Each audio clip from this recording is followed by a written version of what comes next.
¿Qué tal? ¿Cómo le va? Ya nos encontramos en Temas del Día. Revisamos hoy muchos de los tópicos que se han movido durante la jornada y de ello hablamos también a través de las redes sociales. ¿Qué le preguntamos? Aquí lo traemos en nuestro tópico online. El gobierno de Estados Unidos de forma unilateral arremete sanciones y agresiones contra países que no se doblegan ante sus amenazas. Nuestra pregunta del día: ¿cuándo el multilateralismo podrá frenar los dictámenes del presidente estadounidense Donald Trump? Opine con nosotros, estamos en Temas Telesur, Telesur TV. Acompáñenos, ya son pasadas las 16:30 horas de Caracas y comenzamos esta edición de Temas del Día.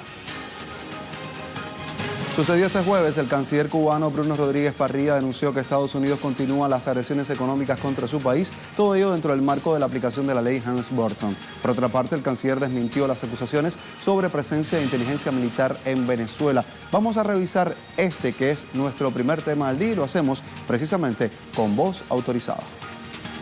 Quiero denunciar que el Departamento de Estado, sin embargo, se afana en decenas de capitales en todas las latitudes del planeta en movilizar esfuerzos para agredir económicamente a Cuba.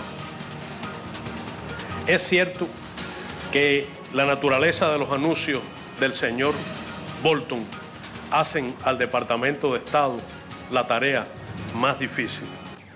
Sucedía en medio de una rueda de prensa. El canciller cubano Bruno Rodríguez Parrilla denunciaba una nueva escalada de amenazas de Estados Unidos que buscan agredir a la isla caribeña. El alto diplomático se refería a las amenazas del consejero de seguridad del gobierno de Donald Trump sobre que culminarían lo que iniciaron en el bombardeo de Playa Girón. Enfatizó que esas amenazas se realizan en el contexto de la implementación del título número 3 de la ley Helms-Burton, que busca profundizar las medidas coercitivas y unilaterales contra Cuba.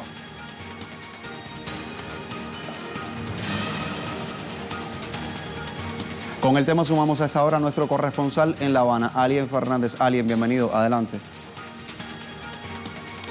Hola, buenas tardes. En efecto, el canciller cubano Bruno Rodríguez Parrilla ofreció hoy una rueda de prensa en la que denunció las calumnias con las cuales Estados Unidos sustenta las nuevas sanciones que ha tomado contra la mayor de las Antillas.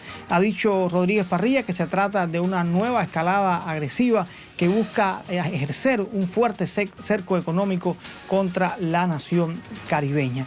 También ha manifestado que hay un documento que ha circulado Estados Unidos a las embajadas de su país en América Latina y el Caribe, en el que se habla de la supuesta injerencia de la mayor de las Antillas en Venezuela, la participación de militares cubanos y de oficiales de inteligencia en ese país suramericano. En tal sentido, Bruno fue claro al decir que lo que existe en Venezuela son 20.000 colaboradores, fundamentalmente del sector de la salud, que llevan bienestar a ese pueblo. También manifestó que lo que más le molesta es que en ese documento se hable de que los médicos cubanos recorren las comunidades de Venezuela llevando medicamentos y diciéndole a los ciudadanos que si no votan por el gobierno de Nicolás Maduro podrían perder la asistencia médica. En este sentido, el canciller cubano ha dicho que al parecer unos pocos han secuestrado la política exterior del gobierno de los Estados Unidos con relación a América Latina y el Caribe, en una clara alusión al secretario de Seguridad Nacional de ese país, John Bolton, y también a algunos congresistas de origen cubano que tienen mucha influencia en las decisiones que está tomando la administración Trump contra América Latina y el Caribe. En este sentido, Bruno dijo que estas acciones, estas medidas no van a amedrentar el pueblo cubano, que seguirá luchando por consolidar una revolución socialista, un proyecto socialista, y que fracasará cualquier intento de acudir a las viejas técnicas para derrocar la revolución. Gracias, Alien, por todos los detalles que nos brindas de La Habana. Momento de revisar en qué consiste un poco esta ley Helms-Burton. Ley que entrará en vigencia desde el año 1996 bajo el mandato de William Clinton y el mencionado título 3 que fue diseñado para bloquear las inversiones extranjeras en la mayor de las Antillas. Título que sería activado plenamente desde el próximo 2 de mayo y que permite, entre otros tópicos, a los ciudadanos estadounidenses entablar demandas contra empresas cubanas o extranjeras que, según ellos, trafiquen con propiedades nacionalizadas tras el triunfo de la Revolución Cubana. Además, contempla la negativa de créditos y ayuda financiera a países y organizaciones que favorezcan o promuevan la cooperación con Cuba, dificultando así la inversión extranjera en la isla caribeña. Y ante estas nuevas amenazas, el gobierno de Donald Trump, la mayor de las Antillas, se ha expresado en la figura de su canciller, que ha solicitado apoyo a la comunidad internacional. Lo dijo a través de su cuenta en la red social Twitter. El canciller cubano decía así: requerimos esfuerzos de los gobiernos y las cancillerías para prevenir las consecuencias negativas de las nuevas medidas estadounidenses. De materializarse, no solo atenta contra el derecho internacional y la soberanía de Cuba, sino también contra la paz, la seguridad internacionales y la soberanía de todos los estados, remarca el diplomático cubano. Rodríguez Parrilla también destacaba el endurecimiento de esas hostilidades contra Cuba que acrecenta el aislamiento del gobierno de los Estados Unidos. Más allá que le contemos, escuchemos cómo fue que lo dijo. Al igual que en el pasado, la política que ahora se endurece está condenada al fracaso y a acrecentar el aislamiento del gobierno de los Estados Unidos. El representante de la diplomacia cubana abordó el tema de las acusaciones de Estados Unidos sobre una supuesta presencia de fuerzas militares cubanas en Venezuela. Escuchemos. Según un documento clasificado del gobierno de los Estados Unidos, instruido a sus embajadas en semanas recientes, expresan como argumento de las medidas adicionales de bloqueo económico, político y comunicacional contra Cuba, la presencia de militares y servicios de inteligencia, de oficiales del ejército, de la inteligencia cubanos, que según el documento que atribuye a informes fidedignos esta patraña, poseen un profundo arraigo en el Estado venezolano. Es una vulgar calumnia que otra vez desmiento.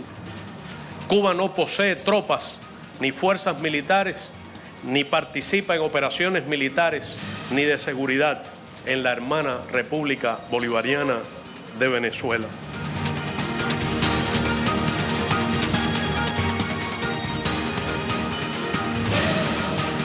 Más temprano en redes sociales le preguntábamos y le mostrábamos el detalle y el dato. El gobierno de Estados Unidos de forma unilateral arremete sanciones y agresiones contra países que no se doblegan ante sus amenazas. Nuestra pregunta del día, la que hacemos en redes sociales y que usted pueda responder de ahora en más. ¿Cuándo el multilateralismo podrá frenar los dictámenes del presidente de Estados Unidos, Donald Trump? Opine con nosotros, estamos habilitados en las cuentas Temas Telesur, Telesur TV, Yosvani Telesur. Aquí escuchamos y estamos muy al pendiente de su opinión. Y a esta hora les presentamos nuestra habitual imagen del día que nos lleva hoy hasta Rusia. En esa nación se dio el primer encuentro entre el líder de Corea del Norte, Kim Jong-un, y el presidente ruso, Vladimir Putin. Histórica reunión que se desarrolló en el campus de la Universidad Federal del Lejano Oriente en la ciudad de Vladivostok. Ambos mandatarios se enfocaron en dos temas: buscar una solución pacífica al problema nuclear de la península coreana y garantizar la seguridad del noreste de Asia en sentido general. Así, con estas imágenes, vamos a una pausa. Volvemos en breve con más temas del día. Acompáñenos.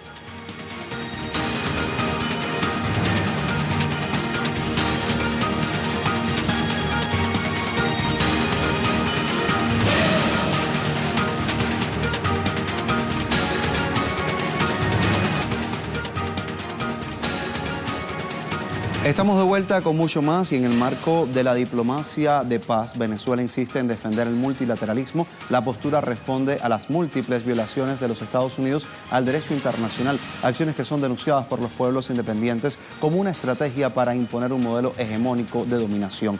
En contraparte a esta versión, en China se desarrolla el segundo foro de la Franja y la Ruta para la Cooperación Internacional, una iniciativa que impulsa una nueva arquitectura financiera que está basada precisamente en la cooperación. De ello hablamos este jueves. Más de 60 naciones que integran el grupo de países en defensa de la Carta de la ONU, el derecho internacional y la paz también se reunieron en la sede de Naciones Unidas en Nueva York. Una cita que abogó por proteger la soberanía de Venezuela ante el plan golpista que adelanta la administración de Donald Trump en el país suramericano.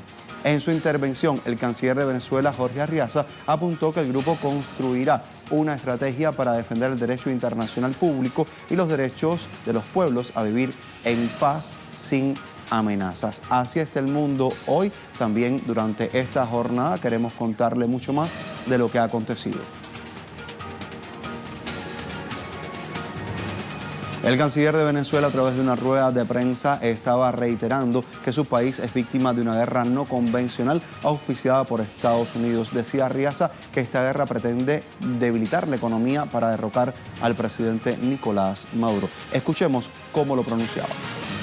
Y por supuesto hay una guerra económica que está allí y hay una guerra real también, de financiamiento de violencia, de financiamiento de conspiración, de golpe de Estado, de financiamiento a gobiernos paralelos, de entrenamiento, de intentos de magnicidio al presidente y a los altos funcionarios del país. De manera que esas sanciones o ese bloqueo, bueno, ha restringido el ingreso nacional, por supuesto que sí, ha restringido la capacidad para poder importar. Tenemos millones, yo les voy a demostrar en los próximos minutos los miles de millones de euros o dólares que tenemos bloqueados en banca internacional. Siguiendo esta realidad, se mantiene Telesur minuto a minuto. También nuestra compañera de labores allí en el lugar de los hechos, Karina Cartagena. La sumamos para que actualicen más esta información desde la sede de la ONU. Karina, adelante. Hola, ¿qué tal, Josvani? Muy buenas tardes para ti y para toda la audiencia de Telesur. Hace pocos minutos culminó esta rueda de prensa del canciller de Venezuela, Jorge Arriaza, en la sede de las Naciones Unidas, donde hizo una denuncia al mundo sobre el bloqueo económico de Estados Unidos y los daños que este ha ocasionado al pueblo venezolano. Ha dicho claramente el canciller de Venezuela, Jorge Arriaza, que aunque la Casa Blanca trata de hacer creer a la comunidad internacional que las sanciones económicas son contra ciertas personas, eso no es real, ya que estas sanciones económicas y el bloqueo está afectando directamente a la población venezolana. Ha dicho el canciller de Venezuela que su país en la actualidad está viviendo una agresión financiera sin precedentes, ya que Washington está presionando no solamente al sistema financiero, sino también a bancos privados para que no trabajen con Venezuela, algo que está impidiendo que se realicen transacciones económicas, que se compren también medicamentos, comida para el pueblo venezolano e incluso el pago de los diplomáticos en diferentes partes del mundo. El canciller Jorge Arriaza ha sido muy crítico en indicar que estas actitudes de Estados Unidos de manera unilateral violan la Carta de las Naciones Unidas y además ha presentado ante la prensa aquí en la ONU cifras reales tanto en bancos europeos como en bancos acá en Estados Unidos, indicando que el dinero del pueblo venezolano está siendo robado. Ha dicho, aunque no podemos hacer transacciones económicas con estos bancos porque tienen miedo a las sanciones impuestas por los Estados Unidos, no nos devuelven ese dinero, sino que se quedan con él. Esto es un robo. También ha indicado cómo ha afectado el que se quede Estados Unidos con la empresa Citgo, incluso señalando que esto ha afectado directamente a la producción petrolera. El canciller Jorge Arriaza también se ha referido a otros temas de interés para el país y ha despejado dudas a la comunidad internacional, indicando que el día de hoy se ha reunido con el grupo de países que defienden la Carta de las Naciones Unidas. Recordemos que son más de 60 países que justamente han formado esta coalición dentro de este organismo internacional para defender la soberanía de Venezuela, pero el canciller Jorge Arriaza ha sido enfático en indicar que no solamente es defender la soberanía de Venezuela, sino es evitar que se proceda a un cambio de gobierno en el país sudamericano de forma violenta, ya que la comunidad internacional teme que si algo así ocurre en Venezuela, pues en otro país también podría ocurrir lo mismo. También el canciller de Venezuela, Jorge Arriaza, se ha referido al encuentro que mantuvo con el secretario general de la ONU el día de ayer, indicando que se habló sobre la realidad de su país y que ha expuesto al secretario general de las Naciones Unidas, Antonio Guterres, que el gobierno del presidente Nicolás Maduro está abierto para discutir con la oposición. El canciller Arriaza ha dicho textualmente: esperemos o estamos esperando a que la Casa Blanca autorice a la oposición para que se siente a dialogar y pues encontremos una salida diplomática y mediante el diálogo a la situación en el país sudamericano. También ha sido consultado el canciller Arriaza sobre la situación de la embajada en Washington. Ha indicado que las diferentes instituciones del gobierno venezolano están siendo afectadas acá en los Estados Unidos y ha reconocido el trabajo de los diferentes movimientos sociales acá en este país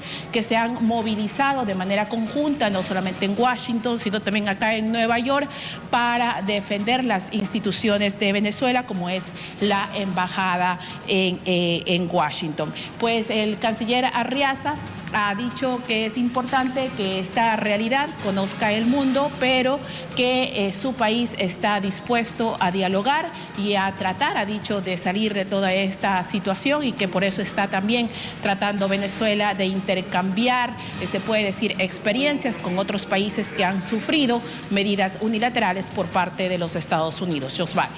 Gracias, Karina Cartagena, con toda la información. Otro de nuestros temas del día que vamos a seguir presentando a continuación. Vamos a hablar de estas sanciones aplicadas por Estados Unidos y otros países hacia Venezuela han generado pérdidas que se contabilizan en más de 30.000 millones de dólares. Entre algunas de las sanciones se incluyen la retención por parte del Novo Banco de Portugal de 1.700 millones de dólares que serían destinados a la compra de medicinas y alimentos. Endeudamiento ilegal, la empresa Citgo, filial en Estados Unidos de la empresa estatal Petróleos de Venezuela, por 1.300 millones de dólares. Esto es tan solo algunos de los números. También hay que hablar de imposición de sanciones a 4 empresas y 9 buques con los que Venezuela sostenía relaciones comerciales cotidianamente. Sanciones a 34 buques que trasladan crudo desde PDVSA a Cuba. Retención por parte de Inglaterra de 1.200 millones de dólares en oro. Estos son algunos de los puntos que queríamos mostrarle en torno a estas sanciones que se han aplicado de manera unilateral contra Venezuela.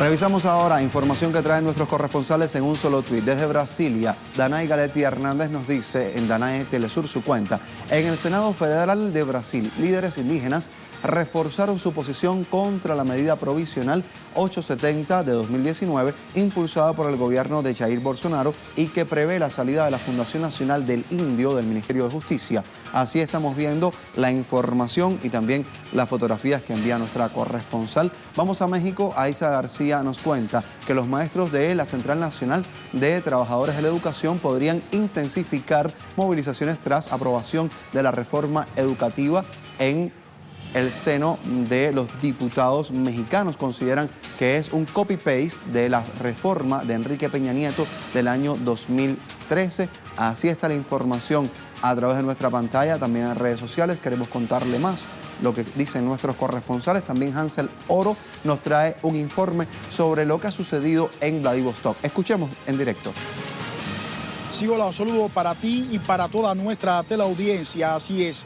Expertos calificaron de histórico este encuentro entre el presidente ruso Vladimir Putin y el líder de la República Popular Democrática de Corea, Kim Jong-un, en la ciudad rusa de Vladivostok, con el objetivo de asentar nuevas fórmulas para normalizar las relaciones entre los Estados Unidos y esa nación de la península de Corea, con el objetivo también de mantener el diálogo intercoreano, pero sobre todo rebajar las tensiones que están sucediendo en esa península, sobre todo hablando del proceso de la desnuclearización. El propio líder de la República Popular Democrática de Corea, Kim Jong-un, también agradecía al presidente ruso Vladimir Putin por ser uno de los actores fundamentales, actores internacionales de conjunto con China, de tratar esta hoja de ruta para al menos buscar eliminar las tensiones que están existiendo en esa zona, pero sobre todo también donde se ha llegado a dos cumbres importantes del presidente de los Estados Unidos, Donald Trump, y el propio Kim. La primera se realizó en Singapur el 12 de junio y la segunda a finales de febrero de este año, donde no se llegaba a un acuerdo, pero sí se dejaban las puertas abiertas para futuras negociaciones. Sin duda también se trata de un encuentro de amistad para hablar de las relaciones bilaterales, sobre todo extendiéndolo desde el punto de vista económico. El propio líder Kim también visitaba en la primera instancia, en la primera parada que hacía a la entrada a Rusia, en la instancia de Hassan, visitó la Casa de la Amistad entre ambos pueblos, que había sido construida en 1986, precisamente la visita de Kim Il-sung que realizara acá a esta nación euroasiática, con el objetivo también de continuar estos lazos de cooperación entre ambos países. Una visita histórica, estratégica también, pues se trata de nuevas negociaciones, de fórmulas para buscar la paz y la seguridad internacional. Hasta acá la información. Adelante.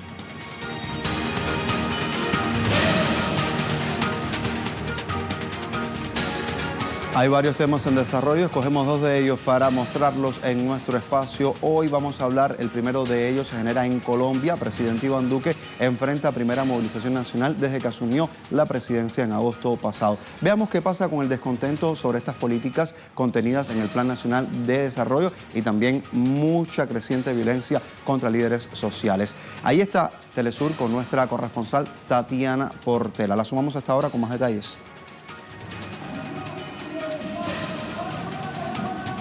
Un saludo para usted y para todos nuestros televidentes. Nos encontramos aquí en el centro de la capital del país, más exactamente en la Plaza de Bolívar, punto final de esta concentración, de este gran paro nacional, por lo menos aquí en la capital del país. Continúa llegando la movilización hasta este punto. A este paro nacional asistieron participaron cerca de 27 departamentos de todo el país. En las diferentes plazas ya se encuentran concentrándose. Han asistido movimientos sociales, populares, estudiantes, profesores, pensionados, centrales unitarias de trabajo, que van en un solo fin, y es rechazar esas políticas neoliberales del presidente Iván Duque frente al Plan Nacional de Desarrollo, los incumplimientos reiterados al acuerdo de paz, la preocupación sobre los asesinatos de líderes sociales. Llevan más de 600 líderes asesinados desde el 2016 hasta la fecha, e incluso asesinatos a excombatientes y a los familiares de estas personas, que suman casi 130 asesinatos. Frente a todo esto, hoy alzan su voz rechazando estas políticas, rechazando la manera en que el gobierno de Iván Duque ha tratado de llevar este país.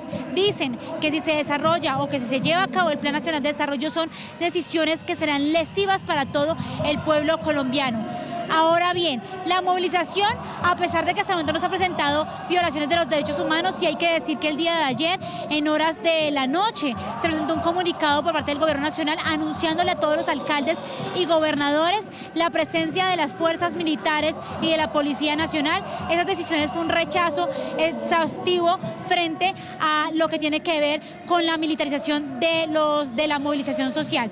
Pero finalmente tenemos que decir que en esta movilización social pues se da esta decisión de que la representante Ángela María Robledo, quien fuese candidata a la vicepresidencia de la República, pues el Consejo de Estado acaba de anular su elección como representante de la Cámara por Bogotá.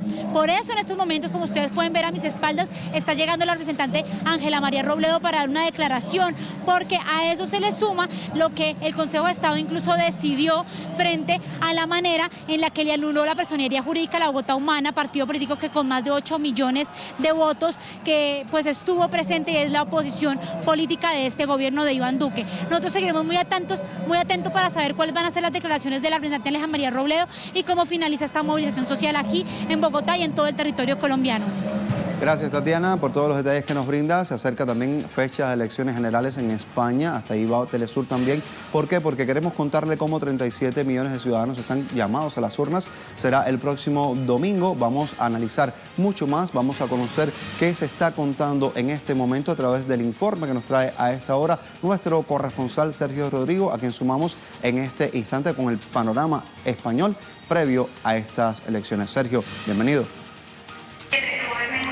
Muy buenas noches, un saludo muy fuerte a toda la audiencia de Telesur. Cierre de campaña electoral en España. Apenas queda un día para que los partidos puedan realizar actos políticos. Los principales partidos tratan de buscar principalmente el voto de los indecisos. Sobre la mesa está la indecisión del torno al 40 o 20% de la población, según las encuestas, y es que los partidos tratan de rascar votos ante, sobre todo, el miedo de la abstención. En los últimos comicios, los regionales aquí en Andalucía, el 40% de la población no acudió a ejercer su derecho al voto, y eso hizo de que la derecha pactase a tres y la ultraderecha de Vox pudiese conformar sus ideas para conformar el nuevo Ejecutivo. Los expertos y politólogos insisten en que ese pacto a tres de Andalucía se podía llevar perfectamente a España, y es por ello de que la izquierda trata de movilizar el voto para evitar que la derecha pacte con la ultraderecha española y conformen un gobierno de cara al Estado. Como digo, recta final de la campaña electoral. Sobre la mesa los votos son fundamentales, y es por ello que la Junta Electoral Central ha ampliado a un día más el derecho al voto por correos. Terminaba este 25, pero finalmente va a ser hasta el próximo día 26, porque más de 500 sucursales de correo anoche cerraron a las 12 de la noche tras el colapso, y en la jornada de hoy han estado también abiertas hasta altas horas de la noche. Gracias, Sergio. También nuestra casa informativa Telesur le invita a que no se pierda los detalles de estos comicios. Nos puede contactar a través de un número que estamos presentando en pantalla para que usted esté muy al tanto. Es nuestra conexión vía WhatsApp. Usted también puede ser parte de nosotros y estar al tanto con información minuto a minuto en su teléfono móvil. Ahí lo tiene en pantalla. El número es el siguiente, el 412-315-3727.